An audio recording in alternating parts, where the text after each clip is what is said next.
ঐতিহাসিক মুহূর্তে দেশ আজ সংসদে প্রধানমন্ত্রীর চূড়ান্ত ঘোষণা আগামীকাল গেজেট প্রকাশের প্রজ্ঞাপন জারি ভোর থেকেই কার্যকর জাতীয় নবম পে স্কেল সরকারি কর্মকর্তা কর্মচারীদের বেতনে শুরু হচ্ছে নতুন যুগের সূচনা।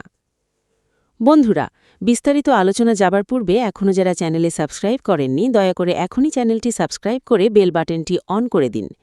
দীর্ঘদিনের জল্পনা, আলোচনা এবং প্রতীক্ষার অবসান ঘটিয়ে আজ জাতীয় সংসদ অধিবেশনে প্রধানমন্ত্রী তারেক রহমান এক যুগান্তকারী ঘোষণা প্রদান করেছেন, যা দেশের লাখ লাখ সরকারি কর্মকর্তা কর্মচারীর জীবনে বড় পরিবর্তনের বার্তা নিয়ে এসেছে। তার ঘোষণায় স্পষ্টভাবে জানানো হয়েছে যে আগামীকাল আনুষ্ঠানিকভাবে জাতীয় নবম পে স্কেলের গেজেট প্রকাশের প্রজ্ঞাপন জারি করা হবে এবং সেই প্রজ্ঞাপন কার্যকর হওয়ার সঙ্গে সঙ্গেই নতুন বেতন কাঠামোর প্রথম অংশ বাস্তবায়িত হবে। অর্থাৎ আগামীকাল থেকেই সরকারি কর্মকর্তা কর্মচারীরা নবম পে স্কেলের আওতায় বেতন পেতে শুরু করবেন, যা তাদের জন্য একটি বহুল প্রতীক্ষিত স্বস্তির খবর।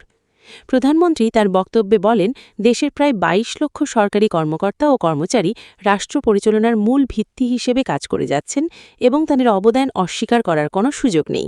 কিন্তু দীর্ঘ সময় ধরে বিদ্যমান বেতন কাঠামো তাদের জীবনযাত্রার ক্রমবর্ধমান ব্যয়ের সঙ্গে সামঞ্জস্যপূর্ণ ছিল না।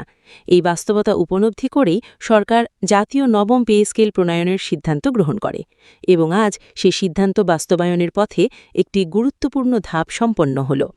তিনি আরও উল্লেখ করেন, আগামীকাল যে গেজেট প্রকাশ করা হবে সেটি হবে এই পে স্কেলের আনুষ্ঠানিক ভিত্তি।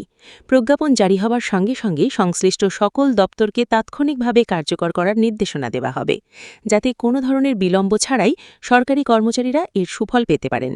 এই পদক্ষেপের ফলে বেতন বৃদ্ধির প্রথম অংশ সরাসরি তাদের হাতে পৌঁছবে এবং তাদের দৈনন্দিন জীবনযাত্রায় একটি ইতিবাচক পরিবর্তন আসবে।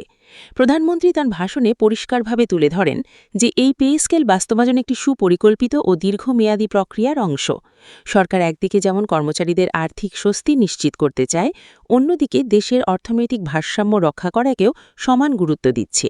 তাই পুরো পে স্কেল একবারে কার্যকর না করে ধাপে ধাপে বাস্তবায়নের কৌশল গ্রহণ করা হয়েছে।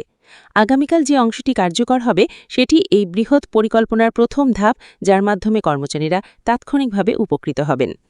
নতুন এই পে স্কেলের কাঠামোতে শুধু মূল বেতন বৃদ্ধি নয়, বরং বিভিন্ন ভাতা, বার্ষিক ইনক্রিমেন্ট, পেনশন সুবিধা এবং অন্যান্য আর্থিক উপাদানগুলোকে নতুনভাবে সাজানো হয়েছে। এর ফলে সরকারি চাকরিজীবীরা একটি আধুনিক, সময়োপযোগী এবং নিরাপদ আর্থিক কাঠামোর আওতায় আসবেন।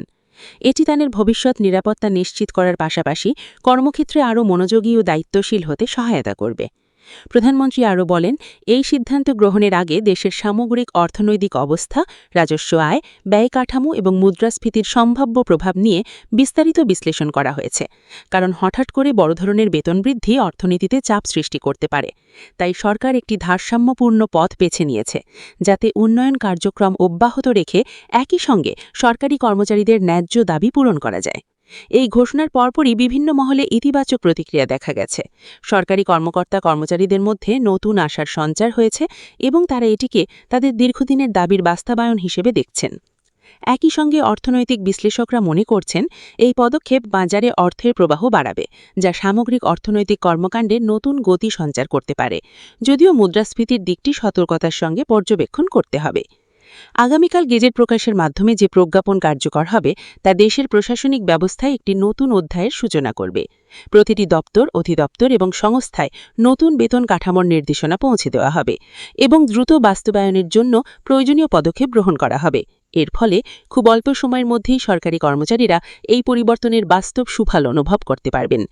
সবশেষে বলা যায়, আজকের এই ঘোষণা শুধুমাত্র একটি প্রশাসনিক সিদ্ধান্ত নয়, বরং এটি একটি ঐতিহাসিক মাইল ফলক, যা দেশের সরকারি কর্মকর্তা কর্মচারীদের আর্থিক অবস্থার উন্নয়ন, কর্মদক্ষতা বৃদ্ধি এবং প্রশাসনিক কাঠামোর আধুনিকায়নের পথে একটি বড় পদক্ষেপ হিসেবে বিবেচিত হবে। আগামীকাল থেকেই শুরু হতে যাচ্ছে সেই নতুন অধ্যায়, যার দিকে তাকিয়েছিল পুরো দেশ।